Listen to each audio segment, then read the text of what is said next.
Rainbow Six Siege is the second game I've played in a month that doesn't have a campaign, but instead lets you train in a variety of single player situations where you can hone your skills and learn about everything you can do, and then jump into multiplayer to try and win the day and beat a team of randoms.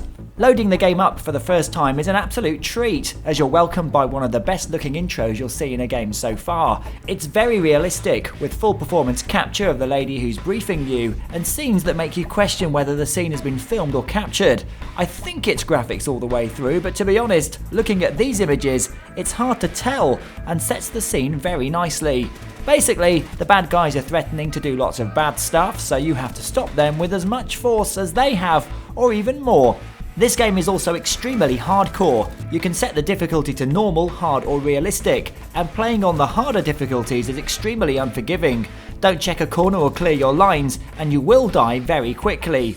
This is more sim than action run and gun. Walls, floors and ceilings are also destructible, so you can shoot through them or take a shot to the back from someone else when you're not expecting it, and you can use breach charges to blow holes and stun people on the other side.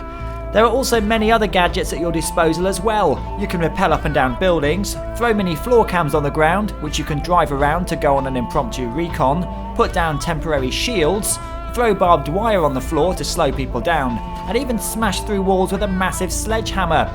These skills come with different characters from various special servicemen around the globe, and all have names as if they're in the TV series Gladiators.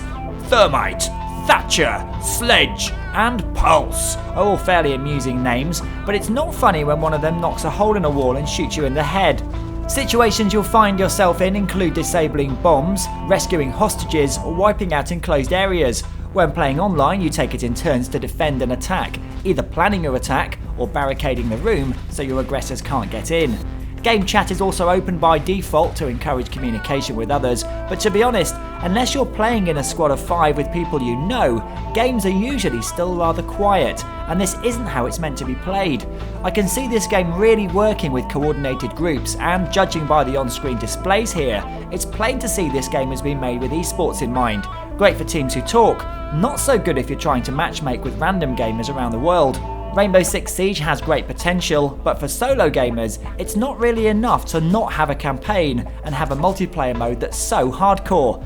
If, however, you're really into this kind of thing and have 4 mates who are committed, you're sure to rise through the ranks quickly and have an absolute blast. Rainbow Six Siege gets 7.5 out of 10.